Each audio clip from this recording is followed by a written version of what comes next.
Hi hello guys. അപ്പം ഉച്ചക്ക് ചോറ് കഴിച്ച് പിന്നെ വൈകുന്നേരം ചായ കുടിച്ച് ഇപ്പോൾ രാത്രി എന്തുണ്ടാക്കുന്ന ആലോചിച്ച് നിൽക്കുന്നു. ഇതൊന്നും സ്വതുവേ ഞാൻ ആലോചിക്കില്ല. അങ്ങനെ തേങ്ങ അരച്ച് വെച്ചാണ് മുട്ടക്കറിക്കുള്ള. അങ്ങനെ മോക്ക് ബൂസ്റ്റ് പൊടി കൊടുത്ത് അത് കഴിച്ച് വരികയാണ്.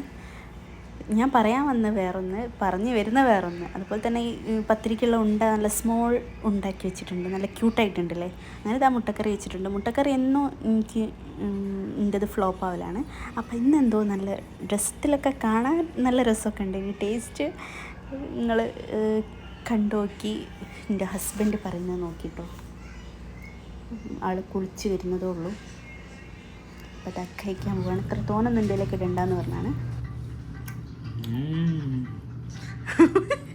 അവർ എക്സ്പ്രഷൻ അപ്പം കേട്ടല്ലോ, അടിപൊളിയാന്നൊക്കെ പറഞ്ഞിട്ടുണ്ട്. അല്ലെങ്കിൽ എന്ത് വെച്ചാലും വെറുതെയെങ്കിലും അടിപൊളിയാ രസമാണെന്നൊക്കെ പറയും. നാളെ ഫുഡ് കിട്ടൂല എന്ന് വിചാരിച്ചിട്ടേക്കും, ഞാൻ ഉണ്ടാക്കി കൊടുക്കൂല വിചാരിച്ചിട്ടേക്കും. അപ്പോൾ കറിയൊക്കെ ഇങ്ങനെ കുടിക്കുന്നുണ്ട്. ടേസ്റ്റ് കൊണ്ടാണെന്ന് തോന്നുന്നു. അപ്പോൾ മോളിതാ ഈ കമ്പം തിന്നാണ്. കമ്പം ചോളം എന്താ നിങ്ങളെ നാട്ടിൽ പറയാൻ എനിക്കറിയില്ല. അപ്പം ഇത്ര ഉള്ള വീഡിയോ. അത് കഴിഞ്ഞ് ഞാനും ഫുഡ് കഴിച്ച് ഒരു ആപ്പിൾ കൂടി എടുത്ത് കഴിച്ചു. അപ്പോൾ ഇത്ര ഉള്ള വീഡിയോ.